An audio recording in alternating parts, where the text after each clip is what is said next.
अस्सलाम वालेकुम। हमने इंग्लिश ग्रामर क्लासेस लेने का फैसला किया है, तो इंशाल्लाह हम इसे एक ऐसे मुनफरद अंदाज में टीच करेंगे कि आप लोग इसे बिल्कुल बआसानी समझ और सीख सकते हैं।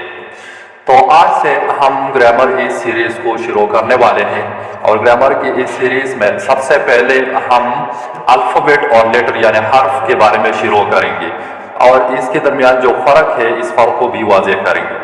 तो आइए शुरू करते हैं आज की इस लेक्चर को। आज के लेक्चर में हम लेटर यानी हरफ और अल्फ़ाबेट के बारे में डिस्कस करेंगे। लेटर जैसे उर्दू में हरफ कहा जाता है। लेटर या हरफ एक अलामत है, एक सिंबल है जिसे हम ज़बान लिखने के लिए इस्तेमाल करते हैं, और ये ज़बान में आवाज़ रिप्रेजेंट करता है। दूसरे अल्फाज में ये स्पोकन साउंड्स की स्मॉलेस्ट यूनिट है। मजीद ये कि लेटर एक ग्राफिम है, यानी ज़बान लिखने के निज़ाम में सबसे छोटी इकाई जो आवाज़ या मानी में फ़र्क ज़ाहिर कर सकती है। एक ज़बान लिखना हरूफ के बगैर नामुमकिन, इसलिए हर लिखी और बोली जाने वाली लैंग्वेज में हरूफ होते हैं। मिसाल के तौर पर अली, बा, ता या ए बी सी वगैरह। इंग्लिश में टोटल 26 यानी 26 लेटर्स हैं, और हर लेटर अपना एक अपर केस रखता है जिसे कैपिटल लेटर कहा जाता है, और एक लोअर केस रखता है जिसे स्मॉल लेटर कहा जाता है। इन 26 हरूफ में से 5 वावल लेटर्स है यानी हरूफ है, यानी ए ई आई ओ यू, और 21 कॉन्सोनेंट्स लेटर्स हैं।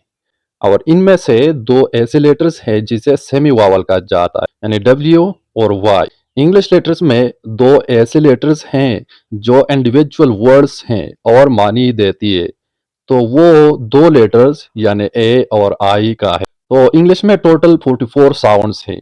इनमें से 24 यानी 24 कॉन्सोनेंट साउंड्स है और 20 वोवल साउंड्स हैं। चलो अगले लेक्चर में हम कॉन्सोनेंट और वावल में फ़र्क वाज़ेह करेंगे। नेक्स्ट हम अल्फ़ाबेट के बारे में एक्सप्लेन करते हैं। द वर्ड अल्फ़ाबेट ग्रीक ज़बान के अल्फ़ाबेटोस से आया है। ये एक कंपाउंड वर्ड है जो अल्फ़ा और बीटा का एक कॉम्बिनेशन है। अल्फ़ा का मतलब है शुरू, जैसे ग्रीक हरूफ तहज्जी हरफ ए से शुरू होता है, और इंग्लिश के हरूफ तहज्जी बी हरफ ए से शुरू होता है। तो अल्फ़ा का मतलब यानी ए का है, हरूफ तहज्जी ए से शुरू होता है, और बीटा का मतलब है दूसरा, जैसे हरूफ तहज्जी में दूसरा हरफ बी का आता है।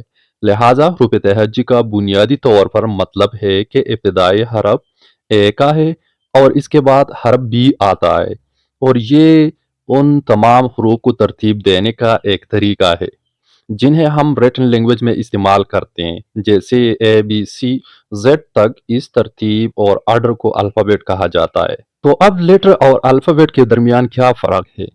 लेटर एक रिटन सिंबल है जो साउंड को रिप्रेजेंट करता है, जबकि अल्फ़ाबेट 26 लेटर्स का एक सीट है, और इन 26 लेटर को जब हम फिक्स तरतीब में लिखते हैं तो उसे अल्फ़ाबेट कहा जाता है। तो ये लेटर्स और अल्फ़ाबेट के दरमियान एक वाज़ेह फ़र्क है। लेटर्स जैसी सी एच जेड वगैरह जो सिर्फ रिटन सिंबल हैं और साउंड को रिप्रेजेंट करता है। अल्फ़ाबेट उन 26 लेटर्स का मजमुआ होता है जो ए से लेकर जेड तक एक फिक्स तरतीब में लिखा जाता है, यानी A B C D E F Z तक। ये सारे अल्फ़ाबेट ए से लेकर जेड तक बिल्कुल एक फिक्स और तरतीब में लिखा जाता है।